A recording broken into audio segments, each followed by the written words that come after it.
everyone. The last two episodes for the top 5 Wikipedias that creep me out was Oscar the Therapy Cat and also Clinton Road, both of which are pretty strange.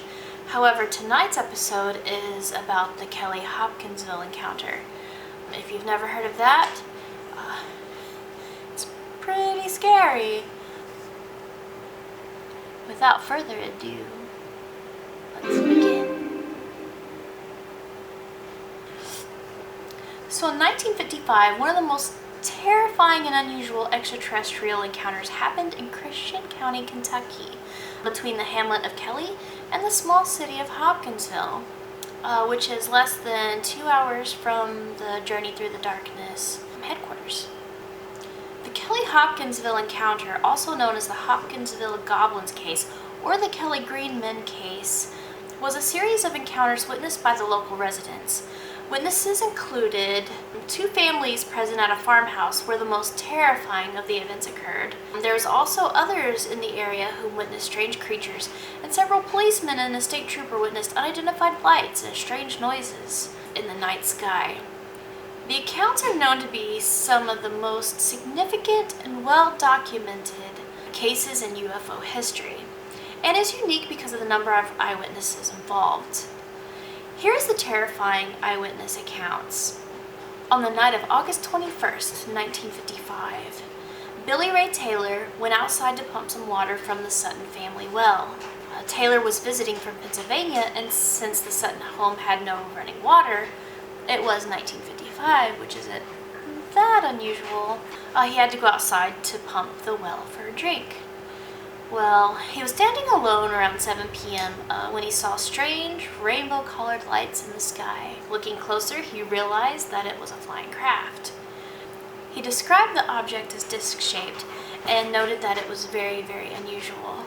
Excited, he ran back into the house to tell others what he had seen, but no one believed him.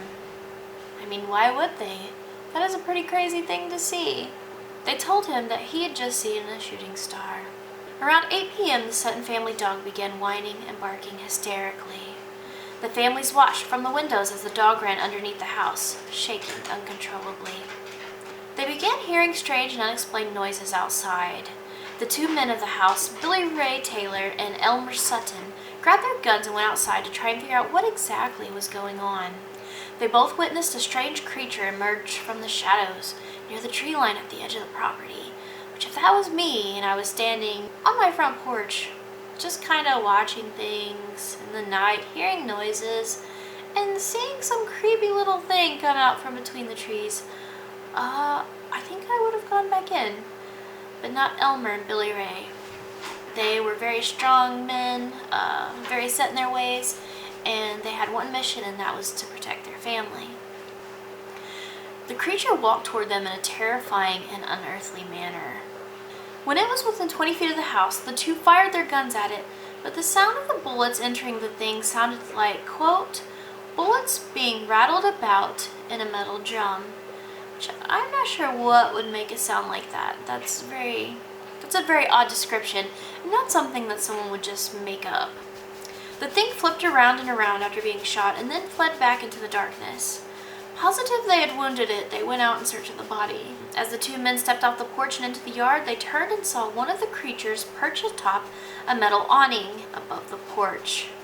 They shot the creature off. Although it didn't seem to harm the thing, they still heard the familiar rattling of the bullet in a metallic cylinder. Terrified, the 2 men ran back into the house, where they were disturbed to hear that Elmer's brother shot at another creature with the same effect. So now we have multiple creature sightings.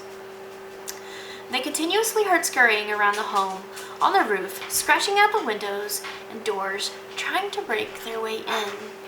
They were seen approaching the home, either popping up at the doorway or at the windows, almost in a taunting manner. The men shot at the creatures again and again, but it didn't seem to have any effect on them. The family claimed there had to have been somewhere between 12 to 15 of them outside the home. They described them as gremlins or goblins, being around 3 feet in height with upright pointed ears, thin, abnormally long limbs, long arms, and clawed hands. They were also silverish in color, and their movements defied gravity, as they floated slightly above the ground, propelling themselves with an eerie, hip-swaying motion as they steered with their arms. Now, I can't even imagine that. Like, nothing inside me even comes close to being able to picture that mental image. But the most eerie thing about them was their eyes. Witnesses say they glowed a silverish green,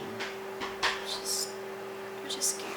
Many of the witnesses claimed that if they were high above the ground when shot, they would float, not fall to the ground. Although the beings never actually entered the home, they would pop up at windows, scaring the hell out of everyone inside, especially the children, who were hysterical. And why wouldn't they be? Around 11 p.m., and in complete desperation, the two families fled the farmhouse.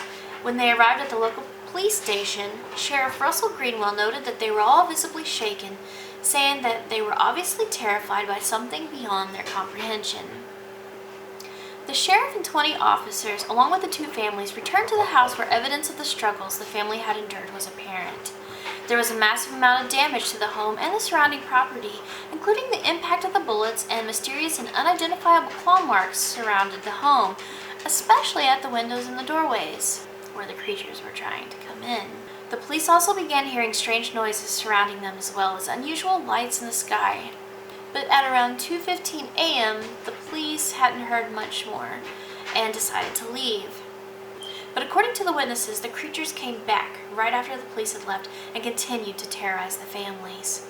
The last sighting was at 4:45 a.m. on August 22nd. Although the most terrifying of the events seemed to be targeted around the farmhouse and its inhabitants, there were also countless other witnesses affected by the event. A state trooper near Kelly reported meteor-like objects flying overhead with sounds that resembled artillery fire coming from them. Witnesses from the neighboring farmhouses reported hearing strange sounds and seeing the lights in the skies as well. They also heard what they described as a gun battle coming from the farmhouse that was under attack by these creatures. It was documented that there were hundreds of spent shells littering the property, both inside the home and outside. The most peculiar thing documented was an odd luminescent patch along the fence where one of the beings had been shot, and further back into the woods, many saw a green light whose source could not be determined. The samples of the mysterious illumination vanished before it could be examined, so no one really knows what it is. Not only is the Kelly-Hopkinsville encounter distinguishable because of the number of eyewitnesses involved, but also because of the credibility of many of the witnesses and the duration of the event itself. UFO researchers, along with Air Force officers from nearby Fort Campbell, and investigations by police declared that there was no evidence that the events were a hoax. In 2002, Elmer Sutton's daughter, Geraldine Hawkins, said the following about the incident and the effects it had on her father. Quote, "It was a serious thing to him.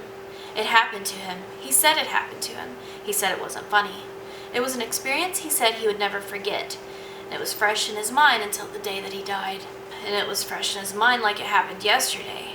He never cracked a smile when he told the story because it happened to him and there was nothing funny about it. He got pale and you could see it in his eyes. He was scared to death." Unquote.